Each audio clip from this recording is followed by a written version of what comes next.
Welcome to SHOWstudio. We're going to be rounding up London Fashion Week. It seems an awfully long time ago now, so it's going to be hard to remember everything. But we did New York this morning and we all got straight back into it. We'll come flashing back. We're going to unpick sort of the key shows, highlights, things that we're really impressed by, but also I think it's important to talk a little bit about all the changes that are happening at the moment within fashion, which I think kind of came to a head during Fashion Week. There was kind of this joke that no one was writing about the clothes, everyone was just writing about the industry changes, you know, whether it was the fact that there were no creative directors, it felt like there were no creative directors this season, or the fact that, you know, see now, buy now, all of that. So it's a big time of change, so we'll kind of delve into that as well. But before we speed ahead with our fabulous discussions, I'll let my ginormous panel, who's so good, introduce themselves, starting with you, Hilary. Hilary Alexander, and I'm editor-at-large for Hello Fashion Monthly. Hi, I'm Richard Mortimer and I work for the British Fashion Council. I'm Harriet Walker and I'm Deputy Fashion Editor at The Times. I'm Mandi Lennard and I run Mandi's Basement PR company. My name's Norris. I'm a writer, historian and consultant. I always get very proud when we do our introductions. Like, look how clever everyone is. So yeah, as I said, I want to talk a little bit about the state of the industry and how much it's changed. There were so many, like we were kind of laughing this morning about that thing, you know, industry in crisis or broken industry and how sort of boring and cliched that term is, but it does feel very relevant, and I think it particularly feels relevant to London Fashion Week because in a way this was somewhat kicked off by Burberry. I know people kind of quibble and say, oh, Tom Ford had said it first or what have you, but Burberry's announcement that the way they're going to be streamlining their collection, showing men's and women's together, it wasn't actually from this show onwards, though you could buy stuff straight from this catwalk. It's going to be from September onwards that you can buy things straight away from the after the show. It kind of kicked up all these discussions about how fashion is changing. There was a lot of people coming forward and saying how they're going to streamline their businesses. So Paul Smith and Vetements. We also, when we moved over to Milan, even Prada was doing bags available straight from the catwalk. The French have come back to this quite strongly. Karen Group being like, no, we shall not engage. A really good French accent there. What do we think? Big question. What do we think about this in the context of Burberry? Is it the right move for them in terms of strategy? But also, what do we think of this kind of buy straight from the runway? I think in terms of Burberry, firstly, it's not the first time because they have sold bags straight from the catwalk before. And coats as well, I think. And they've also always shown the menswear with the women's wear. So I can't really see that it's a sort of huge, tectonic plate shifting. Yeah, I'd have to agree because I also feel like most collections have, when you think traditionally sort of spring, summer, autumn, winter, most collections have for a long time contained everything within each of those anyway because of globalisation, climate change, all of this stuff. So actually what you're seeing what you're going to see shouldn't feel that different. Because they're streamlining it, as you say, February, September is what they're going to call it now, isn't it? Yeah. And they were doing a lot of this, like everyone else is saying, this kind of like pre-commerce kind of model for quite a long time, which Alexander Wang have been doing as well. It's very clever. They just basically like kind of take a recce of how many pre-orders they can get on certain sort of items, and then they put them into production, and then they move forward to actually just buying off the runway. But even people like Max Azria, Alexander Wang and Burberry, they've been doing this for a while. So when this big announcement happened, it seemed to me like they're big enough to obviously produce the entire collection, which kind of sort of sidelines a lot of the smaller labels that won't be able to do that. But that's kind of been a conversation for a while that people have seen. Like Louisa Via Roma's been doing pre-collection for like 3 years. So it's like this idea that you mean online? On pre-commerce, so you can you can buy it, but you won't necessarily get it delivered. But I think some of the labels like Prada and Burberry, you can get it now. But some of them are still doing that thing where it's a few months later until you actually get your product. So until it's really buy now, get it in 2 days' time, I'm not really interested in there being anything new happening. But buy now, get it in 2 days is starting to sound to me a bit like sort of Topshop or fast fashion or I certainly think that's what people supersonic. expect. Like if you speak to Net-a-Porter or the guys at Matches or what have you, they all say that like the biggest thing that people love is service. They love that they can buy something and get it that afternoon if they want to. If you think that service level feels really, really like there's something luxurious about that. So they want to be able to order something and not have to sort of wait or not have to sort of book a date to get the delivery. They want someone to always bring it where they are right then. And I think and Donna Karen's been talking about this like way back when she was saying, it's not normal to be able to say, for example, go to the cinema, watch an entire movie in January, and then expect people to go back and watch the movie again in September. So she had been saying, when she was still very much at the forefront of all this, saying we need to either like stop revealing images so early doors and Which like just can't block happen. it, which It can't is- happen, yeah. or we need to bring, because there's this whole like seasonal confusion disorder. Customers just don't know where they're at. They don't want to Yeah. buy something that they've already gorged 6 months previously. Yeah. So it But I needs to think I realign. think it's really, really easy for these big brands that have the money Yeah. to be able to produce collections on that quick turnaround. It's really easy for them to say that, but actually young designers and the people that really, really need the sales, there's no way they can do that. Yeah.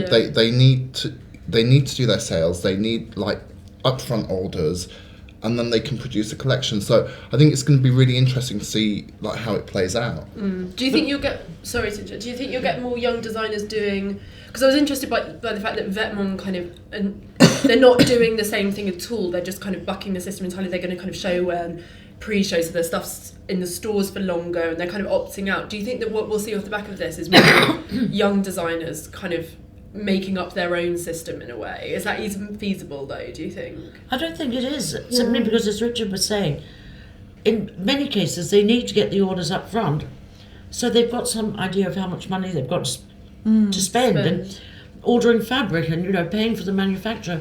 And I think with the big brands, it is so easy because they've got a vast global audience, and if something doesn't shift well in one country, then it'll sell somewhere else. Yeah. And I guess the worry for me is, if they stop, for example, doing showing in menswear or showing here, like, how is that going to affect the younger designers that need that platform, that need to get the press and the buyers, that just simply won't come anymore that's there a are big no thing big I was names. thinking for London Collections men, because Burberry obviously are not going to now be a part of that. When you talk about the retailers offering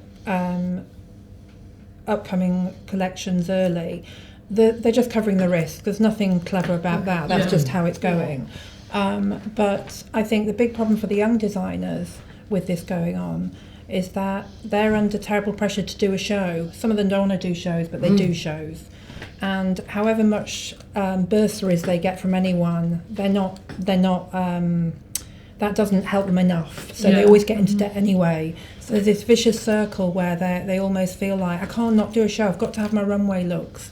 And I think when people play around with the system, if there isn't a nucleus every season for each fashion week or where they're going to show, And the it other becomes thing- really disparate. Yeah. The other thing, Mandy, is if they'll they- get lost in And it. people get forgotten. Like, fashion is so fickle with that. If you don't have your catwalk image, it's so easy to. It's got to be where everybody else is. But if they Bailey- don't have sorry. a catwalk, how is anyone going to be able to see it? Because they're not going to be able to afford to do Well, sort of trunk British shows. Vogue are very good. They, if you do a lookbook, they actually support and put the lookbook. I think the American one is less. They'll do occasionally, Yeah. but some of them, the young designers really benefit. British Vogue are very good at putting them Putting on. them up.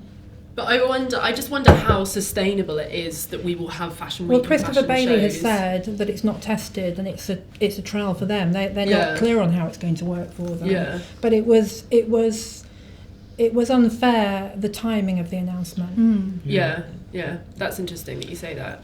Do you think, just thinking of like, sort of Times and Hello readers, do you think that there is something that this will make more sense to them now though? Because do you find it a bit strange? Have you ever noticed it with your readers where you're writing about something like this, what's going on at Fashion Week, this is, the trends and stuff, when they're looking at it and going, well, I can't get any of that for 6 months. Are you aware of that kind of confusion? That doesn't, in a newspaper, I don't think that makes too much of a difference, because you're presenting the shows. When we write about the shows there and then, we're writing about them as a news event, and we're not saying, interesting. for next season you will need blah blah blah. We're sort of saying this is what happened, this is what they showed, and so it does feel discreet from then later in the paper where you would come to a shopping page of things you can buy now. Yeah. So I think there is that sort of distinction just in how we cover it. Yeah. I think it's going to be really interesting to see how it affects long lead. Yeah, Yeah. definitely.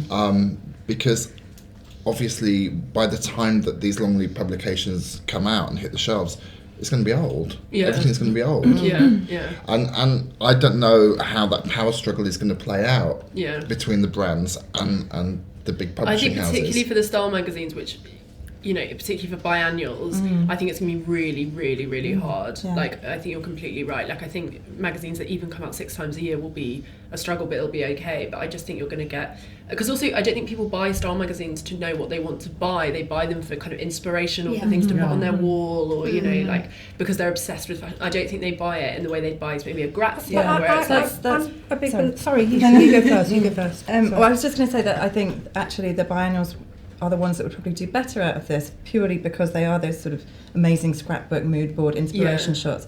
But the people who might not are the kind of the women's monthlies, who have to work to quite a strict sort of shooting schedule, and they are about what you can buy now, and it is about shopping.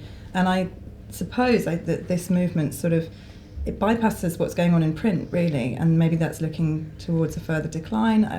Print doesn't seem to be where it's at in terms of magazines at the moment. I think it's going to make it terribly frustrating and tricky if you're doing an editorial shoot where you've got a 5 or 6 month lead time. Yeah. What clothes are you going to use? Yeah, everyone's calling in the same look from Vetements or what have you. But I mean, But also, people have already bought the stuff. if people have bought it and worn it and decided, sick of that. And it's everywhere. Yeah. The thing is about, I think the role for a biannual is about layering a new story on top of a collection. Exactly, So it's the like a new stylist way to gets the see it. opportunity for a new way to look at it, and which then revives interest at retail when it drops. Yeah. But that whole kind of motivation to even do that, it's not even what if the and clothes it are almost already out. the exclusivity works in the context of biannual. That sense of, while it doesn't work when you're reporting around the shows and it does feel confusing to the consumer, I think it works in a biannual. When I see something, I like that it's not available yet, and I like looking at an editorial where it still feels like fantasy. But I don't know how I'd view an amazing editorial if you could just walk and get the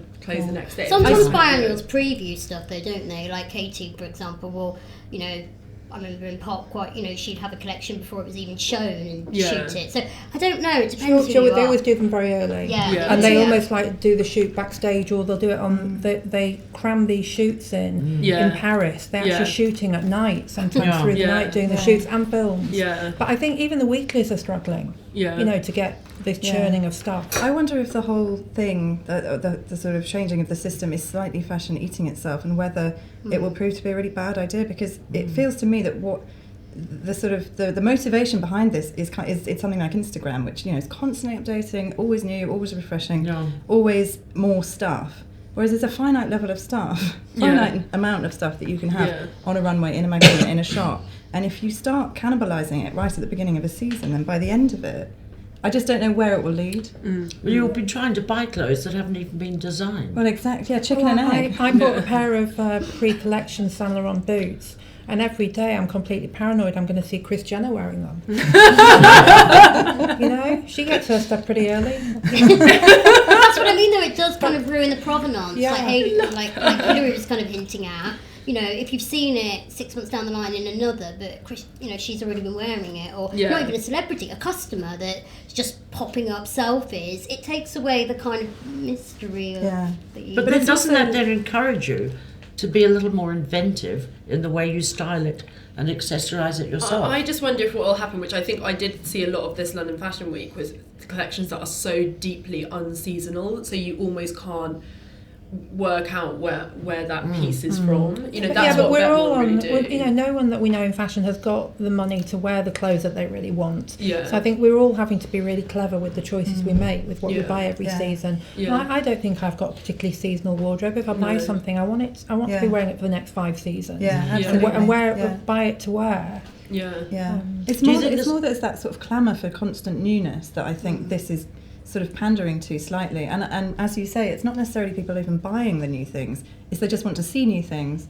So I really think that the system might be sort of hoisted by its own But petard. that's why I think someone like Gucci are really clever, because what they've done with just doing all these interesting cultural things, like what they're doing with their social media, like with like the amazing kind of some of the tech artists they've worked with, and the Gucci Ghost stuff. It's like they're delivering this constant stream of new stuff that fits very, very closely to their aesthetic, but it's all like these cultural things. It's like a new Instagram takeover by someone. It's this, and some of them are.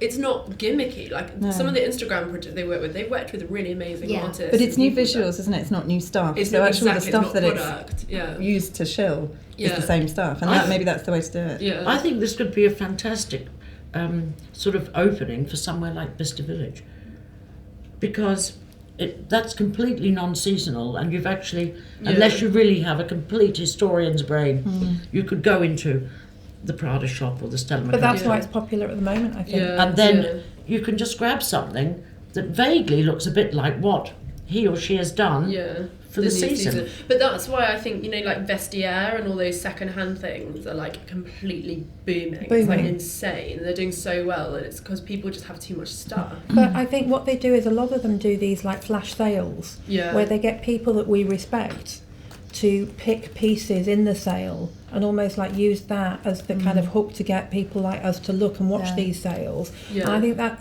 I'm very much the sort of person where, do I want to go to the flagship store in Knightsbridge and see the whole collection, or do I want to go to a small boutique where a buyer that I respect has picked 6 from the collection of 200? I want to go to the one where the buyer has picked 6. I want what she wants. I'll fall for that, so I think you take that completely away if you have things available straight away. Like those people that you're talking about as these potential customers, if Burberry have them on the runway straight away, what are they using as the judge? Are they just going to go like that and say, oh, I've got a coat, it's new, no one's got it? They're going to almost like pick on Instagram who they really like and who's picking up and regramming. It's just a really shallow. I think it's all about, like you were just saying, really hit upon something really important, which is it's all about an edit now, and there's just so much stuff out there. Like curation is just so key, and this whole idea of everybody is an expert in everything. People do need, like you said, the kind of there needs to be some provenance, kind of like, okay, who's actually telling me that these are these key pieces? Because I just think it's a jump out there. I think that's why it comes back to what we were saying earlier about the publications. Like, I think that is going to be a real issue because ultimately that's where I go to see an edit and like what pieces people are picking, and particularly biannuals, especially Love and Another, and that's what I want to be looking at and seeing what those people are focused on. I wonder if your average luxury shopper, and it's really interesting talking, and I know the BFC are good at making designers aware of this, but it's really interesting speaking to someone like America Transit about this, is I would not say, and maybe this is, I don't mean this to Mary's discredit, that she is someone who is shone editorially, but on Instagram, like, she is massive, and I wonder if a way that a lot of women who do have a lot of money who shop high fashion is actually, I don't know if they are getting their edit of what's cool from a magazine, if they're getting it from Instagram, they're getting it from but the editors are basing features from Instagram. The stories that I've seen on some of the key websites in the last 24 hours where the images aren't even clear enough to see properly. And the Telegraph, the Guardian, the Times, they're churning out these stories. Normally, I make sure I click, I'm in the industry, I'll click on once or twice a day. But at the moment, while I'm working, I'm clicking on these sites continually because the information's going up fast. But the stories are coming from Instagram. Like Lauren Cochrane did this story about blacked out tattoos yesterday in the Guardian, and I noticed that on Elle they'd done the same story, but they hadn't kind of said where it had come from. They'd just done this story, and I thought, what is this? They're not. No one's even crediting each other. I think people have been doing that for a long time. I don't know whether the Instagram's definitely the sort of fertile but place. I'm talking about kind of media that people are following to get the trends. But maybe we've got this all wrong. It's like kind of, I remember when The Face closed, and it was the death of the underground, and obviously the fact that it was a monthly magazine trying to keep up with counterculture. It was just being kind of it was an impossible feat, because once the internet got involved, men and women were looking elsewhere, and that monthly format was just not relevant anymore.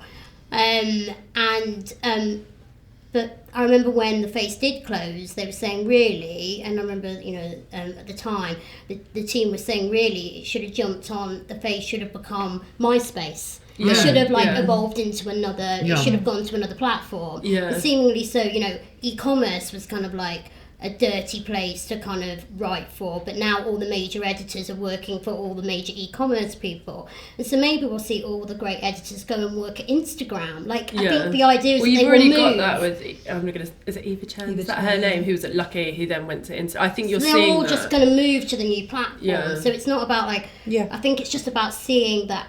Maybe we're kind of like just trying to round pegs there's square an holes. authenticity to writing for e-commerce, because it's like you know, magazine writing is so much driven by money as well. It's driven by advertising. Yeah. So it's almost like if you're writing for e-commerce, you're driven by money as well. But it's just you've actually bought the stuff. So in a way, it's more truthful. Like Yes, absolutely. the stuff that you're promoting, you've put your Then money behind and bought. You still I have, don't think you the have. point is to Or being is not to- you- Not yeah, you exactly. personally. Yeah. The point Not is to shift stock. So Yeah. whether you're commissioned by a publication which is part of a retailer, they're talking only about clothes that they stock, and their agenda is to make sure someone buys it. Whereas, and we've talked about the people who sort of might fall through the net if the show system breaks down. You know, the younger designers, the less well-known labels.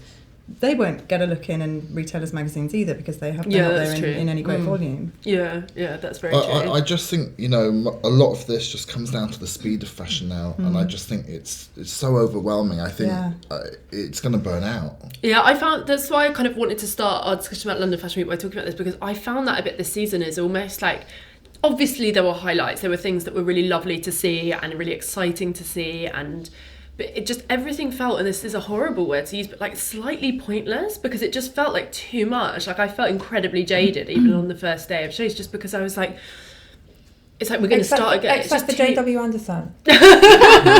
Tell us why you liked J.W. Anderson so It was just much. so fresh and just gobsmacking. It just slapped you in the face. Yeah. And he'd got this venue and it had all these interior panels, and you kind of thought, well, I've come all the way across town to this special venue and you've just put loads of corridors in this venue. What's going on? And then when the show started, well, before the show started, you had the David Hicks mantra, you know, about interiors and options and choices and excitement. You know, you can make your own destiny. And then all these ideas just come around the corner, and you don't see, you know, normally in a show, wherever you're sat, you see where the models come out and you can follow, you can trace it to where you're sitting. You might be nearer, you might be towards the other end. But on this one, every time the model came round to your corridor, I cannot believe the detail I can remember just from having to focus so closely on that image that was coming towards me. And it was just this incredible firecracker of ideas, you know, undulating hemlines that have got metal in them, layers, colours. I mean, it was so vibrant. Do you think part of the reason why he always feels, because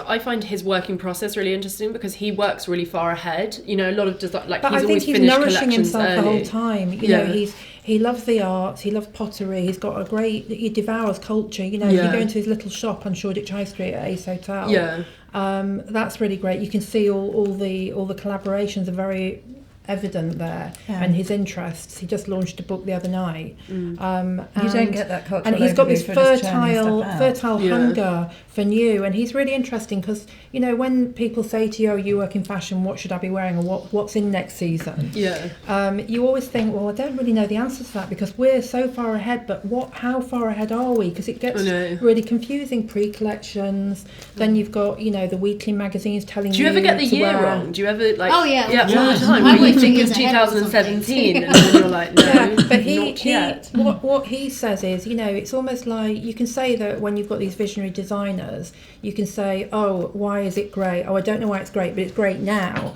But the great thing about Jonathan is that he's almost like, well, it feels right because it's right. He doesn't agonise to justify it or give you the explanation. But I see him too as sort of someone who's, the looks that he's showing that we just saw at London Fashion Week are going to be, they're fabulous now, but I think they're going to be supremely relevant probably in a year or 2 or 3 years' time.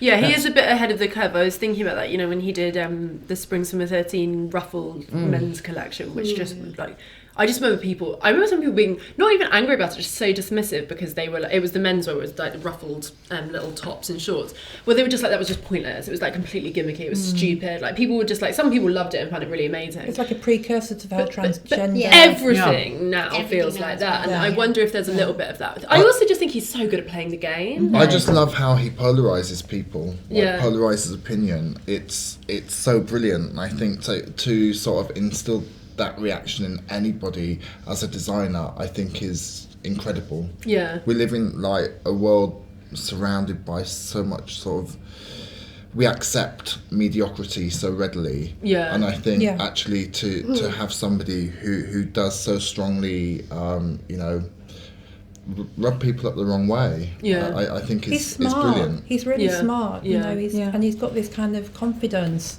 with what he's doing. You know, he's kind of, I don't know. I just thought that show was spectacular. It's a great show. It's really great, and he loves fashion, and it's nice to sort of watch a designer that just really loves fashion. I mean, a lot of the referencing in here, it's very Cristobal Balenciaga, and also the kind of references that he looked at as well. And it's kind of a bit of a Nicolas Chesquier take. But we can keep banging on about this with Jonathan, but actually, to give him his dues, obviously we've seen an incredible collection from him at Loewe, and I just really enjoy watching him at his own label, just kind of researching and thinking of new things and putting it with, and just whether it be Pierre Cardin or Cristobal, or yes, he has his heroes, but no one quite loves fashion like him at the moment. Well, I think he works like a curator. Like, I think of his collections, it's funny that we're talking about Instagram, a bit like Instagram. It's like, you know, when you have a page and it's just like stuff you like that feels right for your day, you know, you'll see a picture and you're like, oh, that really sums up my mood. I feel like he and Benjamin Bruno, who styles it, they kind of work like that. I feel like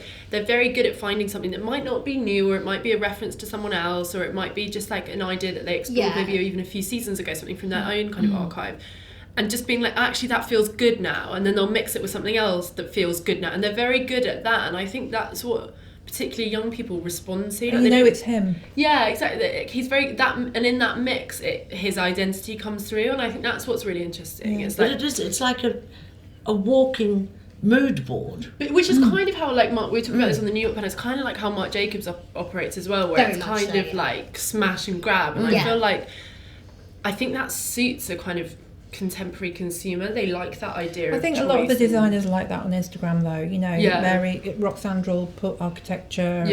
But you don't feel it as much in their collections. I feel like he designs like that. Like, he's a postmodern, like very much like I've said before. I think like he is like a mini Marc Jacobs. His aesthetic isn't the same, but the way that he retumbles things and decade mixes and they're both really good at what they do, and they're more creative directors rather than design. And even though it polarizes people, you know, the accessories were there, you know, amazing footwear collection, amazing handbags, all so visible, and every person who's writing every editorial to convince the customer ultimately who's going to buy it is there and can digest everything so with such clarity. I think that goes beyond accessories as well. I think he does polarize people, and I think that is a really great thing. I love this collection, and sometimes it feels sort of insulting to say, some clothes, but actually there are loads of ideas here, but there are clothes too, and he really does tick every box, I think, whether it's your style or not.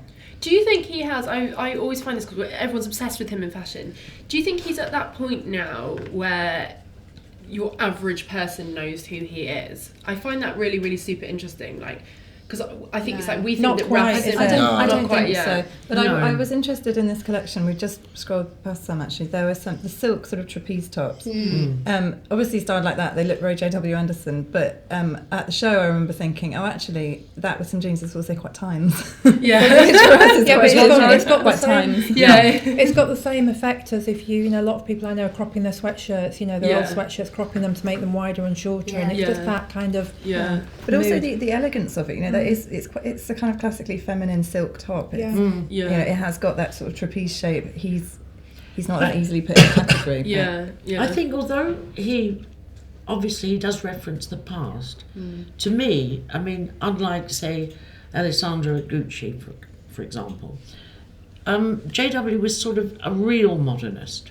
It's very time. You can't. It's kind of like they don't look like they're from a particular generation of his clothes ever. I completely it never hear you looks with like that, costume. Hilary. I mean, that's what's amazing to watch the ideas just come out. And it's almost, I mean, like the word purist. Futuristic is overused, and it's it a sort bit of is purist, wrong. more a purist, and you know, than and it Martian. is completely modern. Whereas I think, you know, some of the other collections we were seeing during the season relied so heavily on retro and vintage and you know, you could really sort of I think pick he it has apart. more of a Japanese approach, though, you know, like a laboratory type, so he plays a lot with cream and black, and he has more of a, no doubt he loves Rei Kawakubo as well, but, you know, it's like how, you know, like Mark loves Rei, and it's just, you could see that they're all, like, loving how each other do those things, and it keeps it very futuristic, but you're like, wow, what is this? It's kind of this, like, real sort of, just to generate... It's funny what you...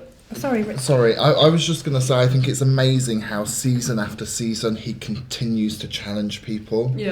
Like, do you think there's not enough of that? Do you think that people are too... You said you talked about mediocrity before. But I think it's simply because fashion is too fast now, and I think quite often the pressure on people just to get their collection out is so great. It actually takes away from the purity of the initial idea. It's like, just get it out. We've got a show to do. And I think because of that, I think there is a lack of challenging fashion. You take this show. You get to that show, you don't know what's going on, you walk in and suddenly you're in it.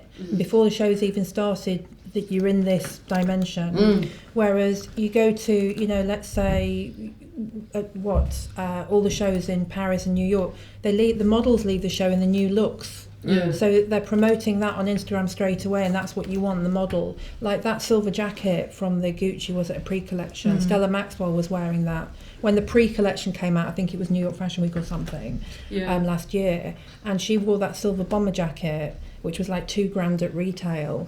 And by the time, you saw it land in the store, it was almost like, oh my God, I've seen that. And it's just like, and then it's whereas this, I've exhausting never but I don't ever really feel tired of his stuff, because I think another thing is it's very led, and it's kind of weird and tricky, and it's I find it quite chilly as well. Like, it's not warm clothing, it's not like going after you, so it means it's like you're always kind of pleased to see it, weirdly. Like sometimes when I see it in the store, whereas I really don't feel like that. A lot of designers, like, I get so tired of stuff. You see it and you're like, God, I wouldn't touch that with a barge pole, because you don't want to, you're just bored of it. But I don't really feel like his clothes, the only thing that I can think of that if I saw it, I'd be like, God, would be Paisley, and think how many seasons ago that was. And it's only now that I'm like, maybe that's just getting a little bit boring. And he's always, I don't know whether he's particularly looking for it, probably not, but he's always vindicated, isn't he? Because, for people who don't like his stuff, this comes out and they think, oh, well, there's a fodder to it, it's not, it's not pretty necessarily, although I think actually a lot of this was.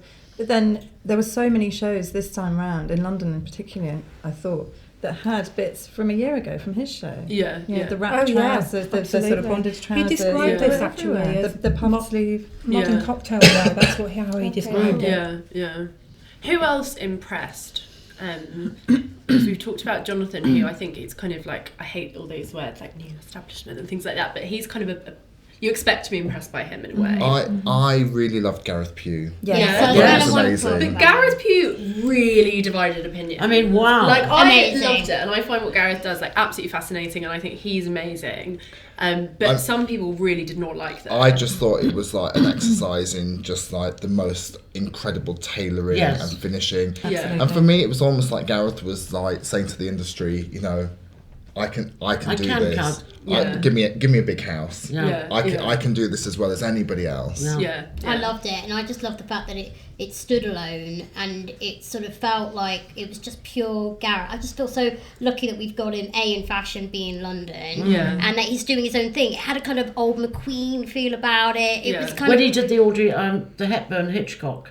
The Hitchcock. Yes, absolutely, with that collection, Prince of Wales. I just loved it, and I just think, like, when I was at the Vetmont show and they did all the big shoulders, I thought, hang on a minute, Gareth did this 3 weeks ago, but if that had been Gareth back in the day when he was first starting out, he would have inverted it, which he did. He changed the silhouette, and I just think he's just so I just loved it, and it was unapologetic. It was slightly off and kind of harsh and severe, and is this serious? But I think like you said, a lot of people dissed it because they thought it was very Claude Montana. I think also people thought I think the power dressing thing bothered some people, because they were like, it's a very regressive form of power dressing, which I think actually wasn't the point. It was almost like a bit of a parody. It was definitely a parody, and I remember the show notes saying, at a time when there may or may not be a female president waiting in the wings. I just thought it was such a good idea to actually revisit that, and what a time to do it. I don't think it was parodying, but because that look can sometimes not look good on a woman's body. But actually, as you say, the tailoring was so great here. I'm not sure that's an issue. But interestingly too, because Mandi raised the whole transgender phenomena, if you like, and this was absolutely nothing really to do with transgender. It was so absolutely a certain type of woman. But that's why I liked it as well, because it didn't feel like it was trying to kind of like be part of the fashion conversation. Yeah. you Yes. know, and It then, wasn't Yeah. really. It It's was just kind of stood on Gareth. its Yeah, own, didn't yeah, it? exactly. But also to some extent, a lot of the women who can afford to buy the clothes we're talking about this afternoon wear suits to work. This is Yeah. a really sensible thing to do. And I just think, to his credit, I mean, this collection could have been shown in any of the fashion capitals and stood up against all of the, you know, the major houses. This is, you know, I just felt really proud that we have somebody showing this standard in London. Do you think he doesn't get enough support? Sometimes I feel like he kind of... I think because he went to Paris for a while, I feel like there's this kind of gang of London designers everyone talks about, like the Erdms and the Christopher Kanes and the Roxanders, that they kind of put as a package, and he's never really sat with that, but then he's also not part of the kind of the newer, like the Marcus Almeidas and the, you know, and I always feel like he perhaps doesn't get enough credit. I think a feel lot like of that. people are scared of him. I think a lot of people are scared of... Which is weird, because he's what like it the used nice to... person. Oh, no, sorry, Yeah, I I know what don't you mean mean. him. Obviously, he's lovely. He's terrifying. When Gareth first went to Paris, obviously I worked with him then. Yeah. When Gareth first went to Paris, his show was right at the beginning of the season in Paris. So obviously a lot of the press didn't arrive for 2 or 3 days later. But Hilary always made an effort to come. Totally. Oh, that's nice. But don't forget, I mean, he went to Paris and he had to show in Paris because that was part of him winning the Andam Prize. Yeah. And you know, he was totally constrained to show in Paris because But he won the award. he's kind of. I think he's working with. You'll know more about this, but with Rick, you know, obviously with the production. I feel like perhaps he went. You know, Rick Owens, you know, he's not messing about. He's a serious business guy who's doing exactly what this guy's doing, puts out great tailoring, makes his money off that, but then has this conceptual kind of sort of image and plays both very well. And I think somehow, like yeah, perhaps you're right. Like, people feel threatened thinking, oh, he's not one of us anymore. He's kind of, like, if you're getting that kind of support from Rick and then you want to come back, you perhaps do sort of slip between the cracks. Well, So, No, but yeah. then you did say the same thing about Stella McCartney. I would argue with that actually just a little bit, because a lot of the people that support Gareth and are visible at the show are people from London's avant-garde I agree with culture. that, yeah. So Oh, you know, no, the not, idea. I think the know, diehards, I mean, Yeah. these Yeah. are massive. No, What were you I gonna- almost think there was such a chasm between what he was doing and what the Erdms, the Roxanders and everyone were doing, that I think that would say that he slightly polarised people as well. That you know, there are a lot of people who think Erdem Roxander, great, I can wear that to Ascot, and then they see black lipstick and they think, well, no, absolutely not. Yeah, not Yeah. me. And I think that at the point when he moved to Paris, he sort of went out of the London mindset for a while for that certain tranche of people. That's not to, you know, I think he's absolutely brilliant. I always think his stuff. I mean, is that great. first show he did in the V&A when he came back, you know, after 10 years. I mean, that was completely. Yeah. But this kind of gang has developed in London. This was great right? too. This had a kind of It's just incredible really effect. exciting. But There's then a that kind of narrative there, cocktail it's so wear exciting. crew, it's become a big, you know, they're really in there with Natalie Massenet, which is great, and you know, there's that real kind of sense of that being a big part of London now, is those amazing kind of they make beautiful dresses. And Gareth very much sits outside of that. You know, he's not going to be a kind of... And I think that's part of the problem, is it's not... But you know him, he's a theatre designer fundamentally. He's never going to want to be part... I mean, I think there's a difference. I don't think he'd want to be part of it, but it's more... I've never actually spoken to this about There it, so was this is not a me. lot of wearable stuff in that show. But I just think he just doesn't get enough... I'm not saying he's, like, underrated. I think everyone thinks he's amazing, but I feel like it's a bit... Like, sometimes...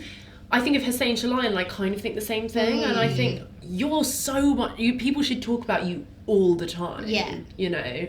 I thought the interesting thing too at Gareth's show, sitting in the front row was Cheryl Fernandez Versini wearing a look that hadn't even actually made it to the catwalk. She arrived 10 minutes before the show started. Is that irony or is that serious? And it was one of the you know, That's serious. That's serious. Geordie Wow. Sunderland. bustier dress, But so then she was Cheryl. doing a kind of Kendall Jenner. But then I remember years and years ago, Kylie turning up to Boombox in a full straight off the catwalk look. He's always had the appeal for the super glam. He's got that. He can do it. Yeah.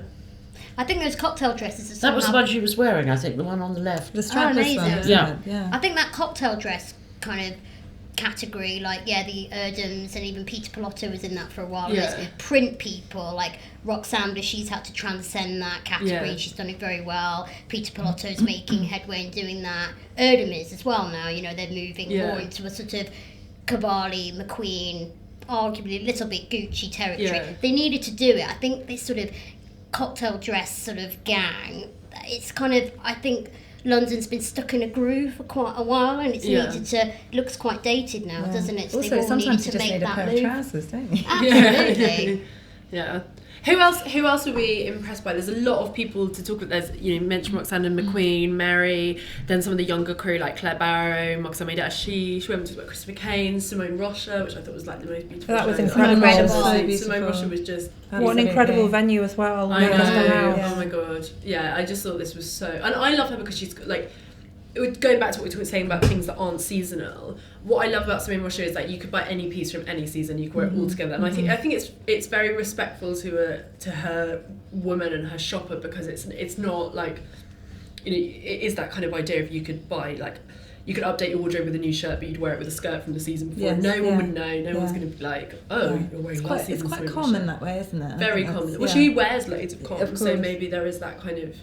But yeah, I just thought this was mega. And there's also a gorgeousness about it. Yeah, it's gorgeous. Any woman, I think, whatever age, could wear one of her designs. And her mother looks feel the like best a princess. in it. Her mother looks incredible. Just feel gorgeous. But we were talking about that this season. That's kind of like one of the last things that I think fashion really needs to make headway with. It is clothes that are not just genderless or not this or that, but like they're generationless, things that actually young people can wear and older people can wear.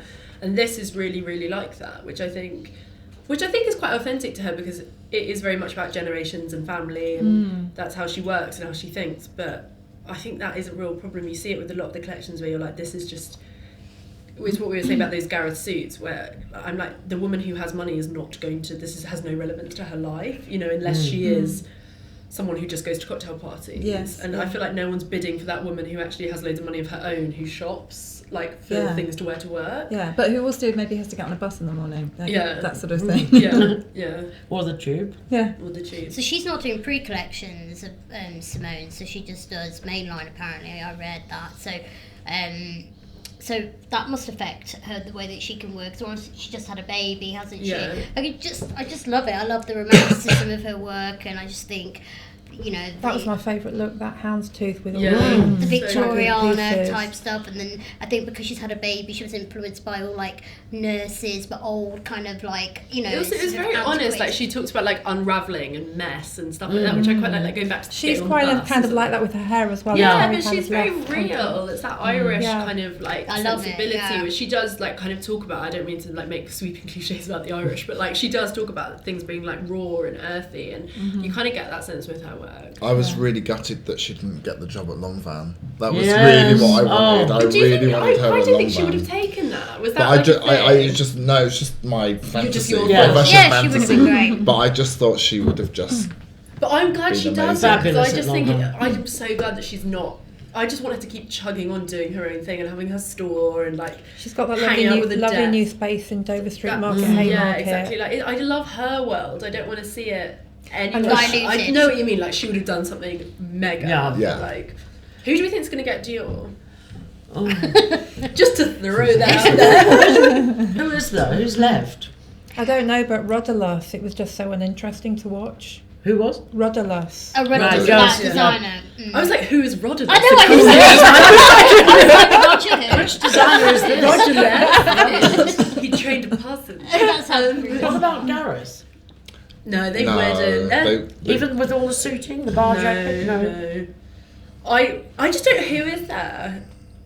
I wonder if they might do a Gucci and sort of produce someone from a back room. But I don't think they can, because they've already got the two heads of the studio do it. So I feel like those. But there might not be someone at Dior.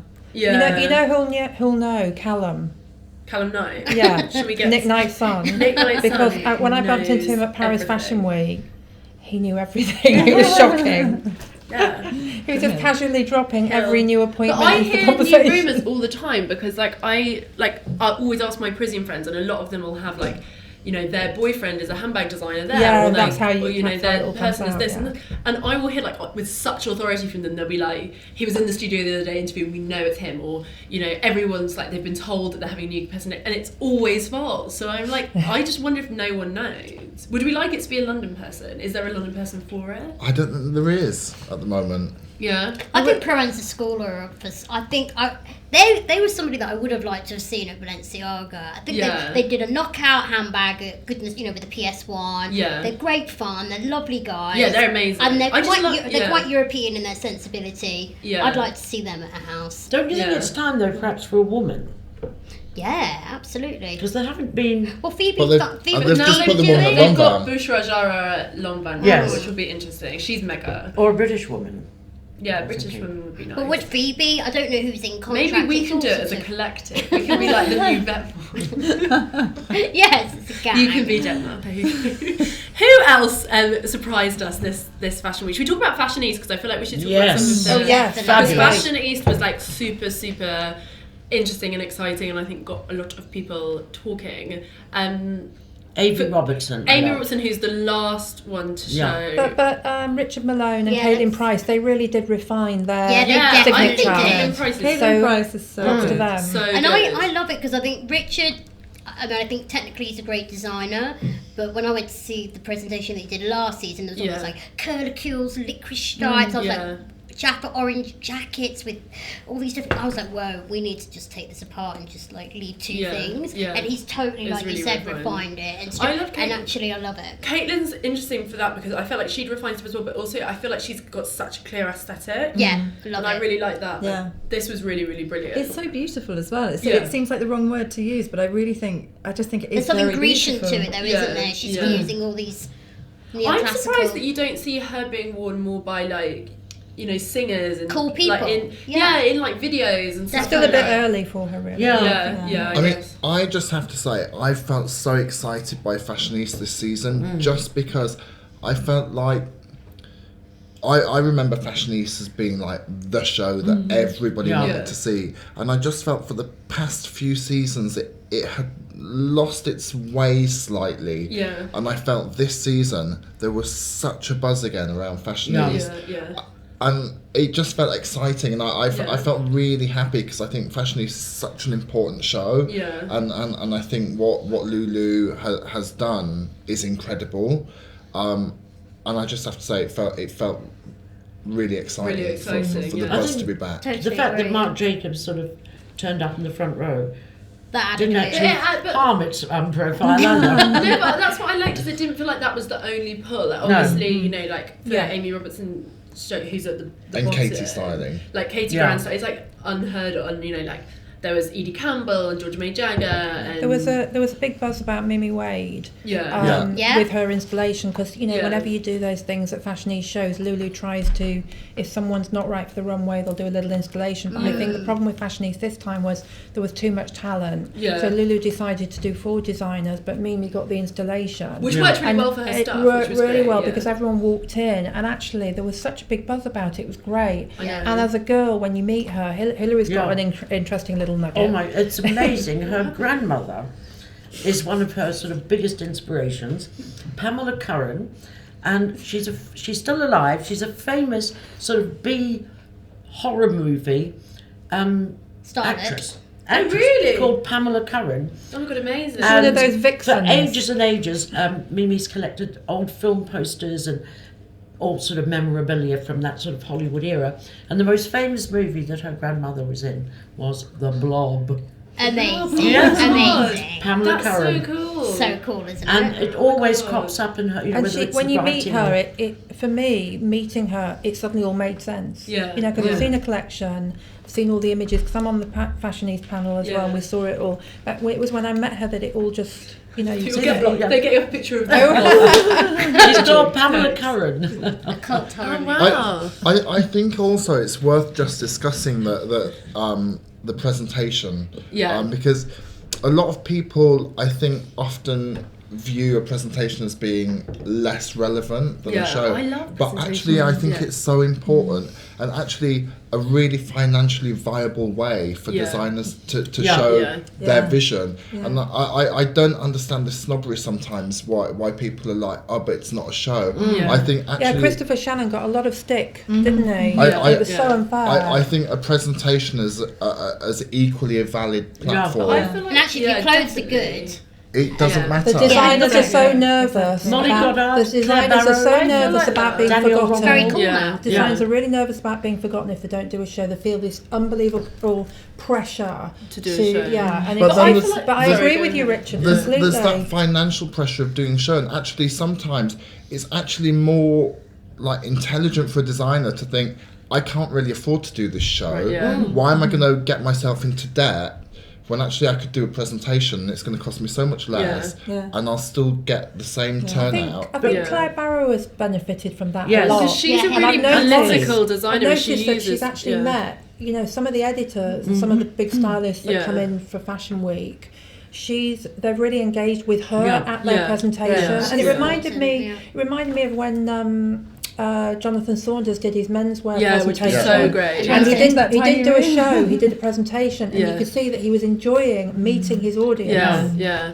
Claire's brilliant as well, because I feel it's interesting because Claire does a presentation, Molly Goddard does a presentation, Yeah. Faustine Steinmetz does a presentation. Daniel Romwell as well. Yeah, and I feel like there's a real sense of like, particularly with I think Molly and Claire, I think it's about new ways of looking at femininity, and it's very political. For Steen, it's very much about kind of redefining the making process, and I often feel like designers who have like a real message or an agenda or something urgent they want to say, presentation is better because they can communicate that, and also it doesn't look homogenous, whereas if you do a runway, it's almost like you're buying into the fashion system. But if you're trying to say something Feels a different, bit more political. it feels or like, yeah, it something a does bit feel more political. Yeah. It feels like unique. Well, it looks a bit more authentic. Yeah, Yeah, definitely. definitely. Everyone you've just listed as well is so sort of technically adept or precise, or there's so much tiny detail going on. As someone who writes about clothes, it's much better to go to a presentation because you can do a 360, you can talk to you them, can talk you to can them. see how it's been Also, put together. I think those younger designers as well, they feel the pressure when they do have to do a runway show. Not only are they being judged on their collections, they're judged on the production of the show. And the models. Yeah. Yeah. And I think it's really unfair. And also, it's so out of their hands, I think, with a presentation. Like someone like Claire and Molly, like, I know Claire better than Molly, but I get the impression there's a real kind of an eye and a sense of being very precise. And it's like, you have control, you can do exactly how a skirt sits, exactly the angles the models stand, the way they interact. Yeah. When it's a runway show, it's so out of your hands. Like, a girl can fall, or something can go, and the image of your show is so defined by that straight runway image, whereas this, it's like Claire obviously really thought about how this was going to look. I think people there and the on same camera. with Molly. It's very much about them building this environment that is their world, and you're entering their world It's in a its production entirety. performance. It's I not think- like they're entering your world and showing at Fashion Week. It's like you're going into their Yeah, world. and I as think well. that's what Mead Kirkshop brought. Obviously, you'll be very close to this work. Yeah. But creating those little mise-en-scènes, then you go in, and then all of a sudden you're in Meaden's world. I think that this couldn't have happened had it not been for them paving the way to show that. And I think definitely. doing presentations has certainly not harmed Molly's kind of publicity Oh my and God, no, not reputation. at all, Well, and you know what? That Amazing. collection she just did, it's moved on so much. It's great. She's doing really great guns. Yeah, I think she, yeah. and when you try on her pieces as well, they're so wearable. Some of them. I know the tulle pieces are a bit more, silhouette, but there's some I really want to wear wearable. like something like that when I get married. I really want to go yes, down the aisle yes. looking like a big cake. Like looking I think the great thing about Claire is that her pieces are very bespoke. And when I've seen it in the retailers or when she creates these pieces, they don't need many pieces. They're very special. Everything is put into every piece. In fact, she is almost like she is an artist. Yeah, She's not just a fashion designer. She is an artist. She's doing artworks as well. Yeah. But I really felt you could see that from this presentation. Yeah. And a lot of the designers didn't use models, so she cast it herself and she used Amazing. real people. And I think Marcus Almeida did that as well. Yeah. A lot of people you knew popped Yeah, up. Marcus Almeida, let's talk about that, because I think they're really interesting, and I felt like what they do, I felt like also this was like going, I don't mean this in a kind of negative way, but we're talking about designers who respond to the fashion conversation. They do that really, really well. Like there was the hoodie, there was the puffer jackets, like it felt very much like, but I think they're super interesting in terms of the way that they operate, and they're very, I kind of like how they've built their own system as well, because obviously they show, but they've got their e-commerce, they've just started doing like kids stuff, and it feels like they're very good at kind of being like, this is how we want to operate, this is our timeline, this is our path, this is how we want to sell, and I find that interesting with them. They're very good at also building up. This is going to sound really naff, but hear me out. They're building up their sort of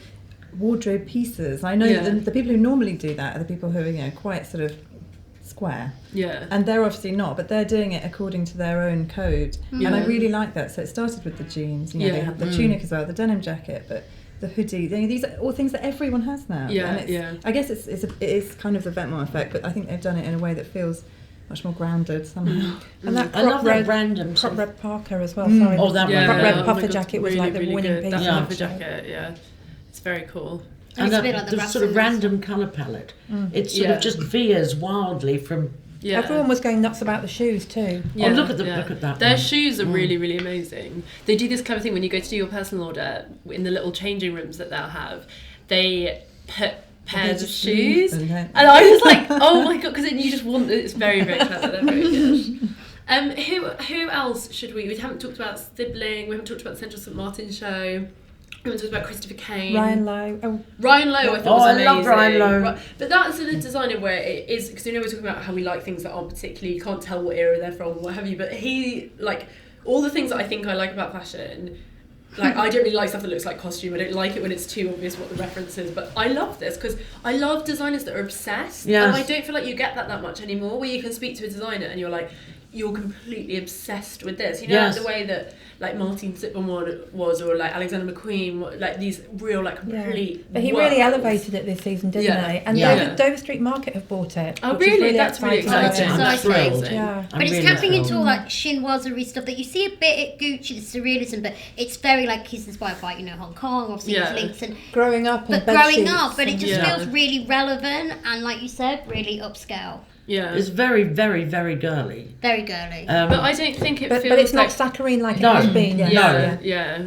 Which I think, And it's subversive as well. There's a twist to it. I don't think he's someone who just like dresses women up and makes them look pretty. Like, you know what? I think that's sometimes an Erdem show or something, but it doesn't feel like that here. No, there's a streetwiseness. He worked with he worked with Charles Victoria on the Young. Stars. Oh, Oh, I was yeah, you just going to say say he interned for a long time with Charles on the Stars, and yeah. I think you get that You sort really of get that, subversive yeah. kind of thing. Victoria 100%. Young styled it for the first season, and they hit it off. Yeah. And I think that's part of that elevation as well. You can see that kind of just grown having up a little bit. playfulness, Yeah. grown up. Yeah, that's interesting. It's very poppy too. I think there's a feeling beyond fashion of, excuse the terrible word, but millennials. Yeah. And it's these people who are kind of rejecting how everything is done, rejecting what things kind of stand for, and then completely reappropriating them. And I think he really taps into, because he is one. Yeah, I think it really taps into that. Yeah, if you think about that, like, think how many young people you see who have like cartoon phone cases, or they have exactly, and those symbols, those mean things to them, and they really identify it. And it's like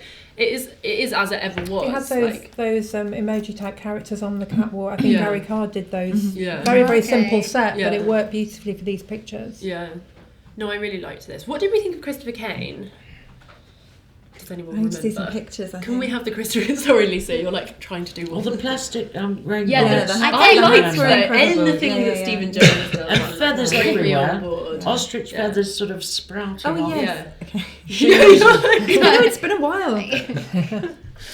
Because I felt like this was a funny show for him in some ways. I liked a lot of the looks, but I thought, you know, when you think of Christopher Kane, you think he does like a show. It's so good at like wrapping a season up and tying it with a bow, whereas this felt less.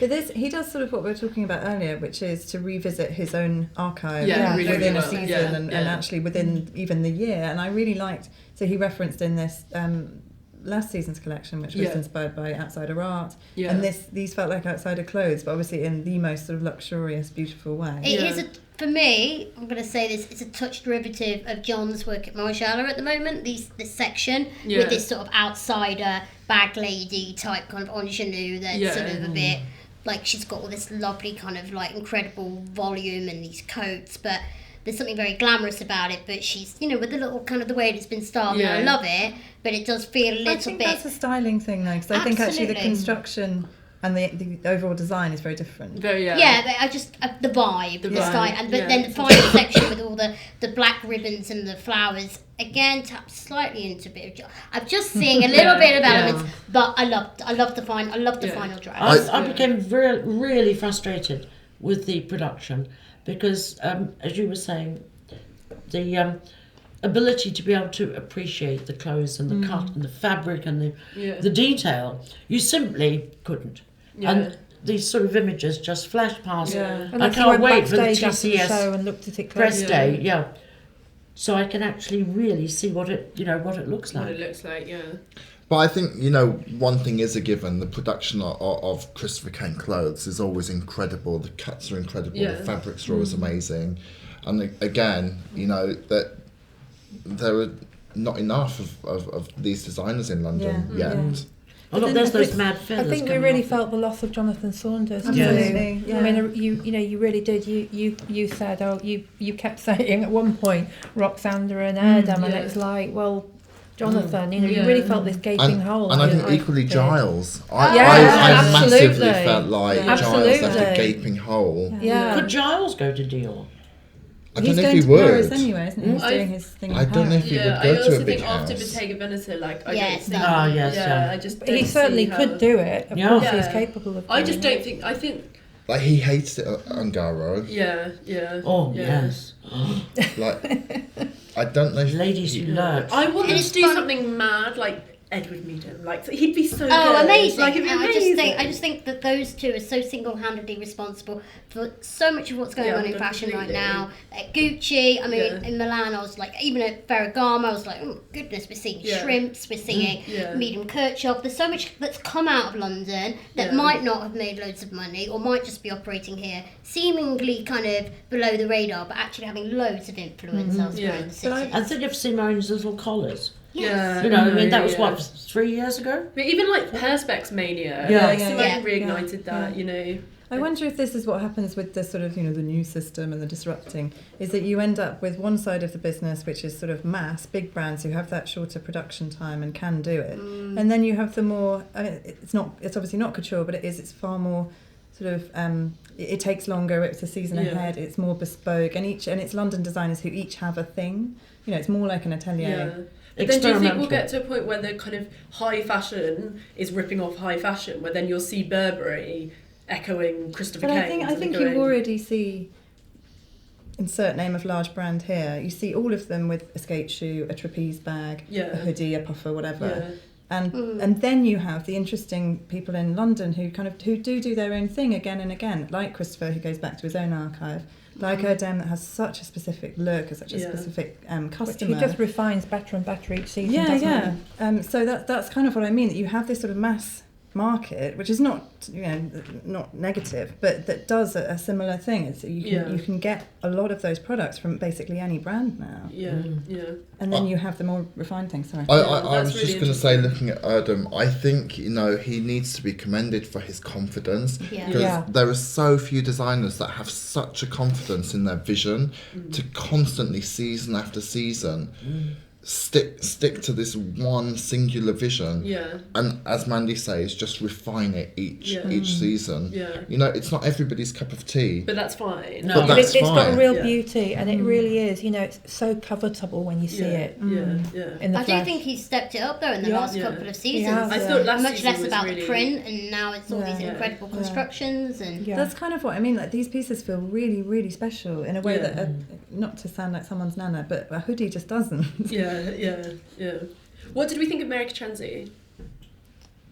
I thought I like when it maxed up for the evening wear in the Yeah. last 6 looks. That's Yeah. where it took off for me. There was Yeah. like a sheer butterfly dress, and then Yeah. suddenly that Yes. kind of. Yeah. I like that end part of the show. Yeah. These pieces. I did liked you a think lot of of the it? transparency. I thought it was a bit derivative of other things. That was I thought last season was really great. I felt like this was a bit Miu Miu in certain. Yeah. It was so Miu Miu. Yeah. Yeah. It was, which it I was felt weird because shockingly Mary so. like no really does her disrespect own to Mary thing. because Yeah. she does do her own thing, and that is Yeah. obviously a feeling in fashion. Yeah. But yes, it was Really Miu Miu. Yeah. Which I just found weird because I would never think of Mary as someone who looks like she's like done someone else because her. But last like, season, I thought she had done a particular collection that Nicola Shesky had done of Balenciaga. And there was a whole section, I was like, wow, I mean, I'm loving it because I love that collection. I think it was 2002. But she went in and it was like, Yeah. you know?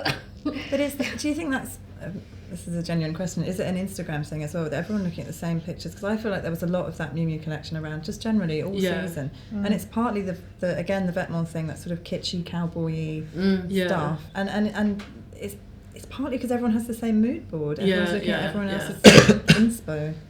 Actually, Prada and Miu Miu do release new season pieces quite early. They stagger it on their websites. Yeah. You do get that access to it very early. Yeah. I wonder would it ever be possible for a designer to do a collection and never once look at Instagram for 6 months. Well, there are people that do that. When I went to I interviewed Pier Paolo and Maria Grazia from Valentino recently for the book I'm doing, and Pier Paolo's fascinating because he so obviously their studio's in Rome, so they're already kind of slightly out of the fashion thing. And then he lives by the sea with his wife and his kids, and he goes back to his house every day, which is like an hour's commute, so it's really long to do. And I'm not saying that he's some cut off strange hermit, man, recluse, he's not even on Instagram. But I do get the impression that he is quite removed.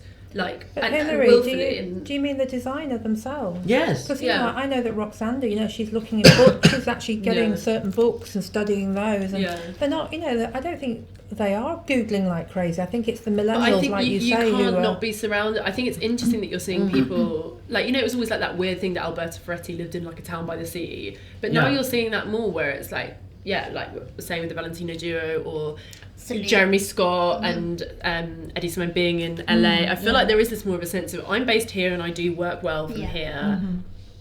You see it with stylists, you see it Dave Sims and Luella with Cornwall. It's objectivity, isn't it? Being taken out of it. Yeah, exactly. But it's also, it's talking about designers at houses that haven't worked out. It is difficult to uproot your life for however many months or days a week and be sort of foisted into this existing planet. If you're working from somewhere completely differently, maybe it comes out more, maybe it's more fluent. I think it's all power to the designer as well. I'm loving all these kind of walkouts, rap or whatever, because I'm yes, it's about the designer, it's not about the brand. And I think the brands would have us believe that the houses are everything, but without the designer, without the great creative director, they aren't anything. Which did get seen this season, not in London. Yeah, but Raf never wanted to be the big. He didn't want to usurp the name behind it. He always said it's Dior, not me. I'm just saving. Absolutely. He said that in that documentary. I just think it's kind of nice though to see designers negotiating their own terms more, whether it be Phoebe staying in London or whatever. And it's this idea of if you want me, this is how it's going to work. This is how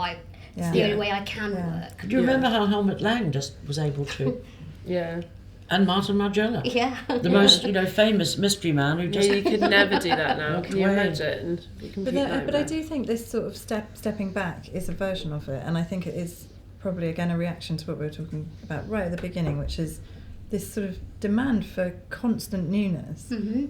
And I think it's good. It's people saying no, isn't it? Yeah. It's it's basically, it's almost a bit like going on strike and saying, I'm not going to do 12 collections a year and your social feed. Here's your scissors. Out. That's a good note to end on. Thanks, Hilary. Should we give all the London designers a round of applause for giving us so much to talk about?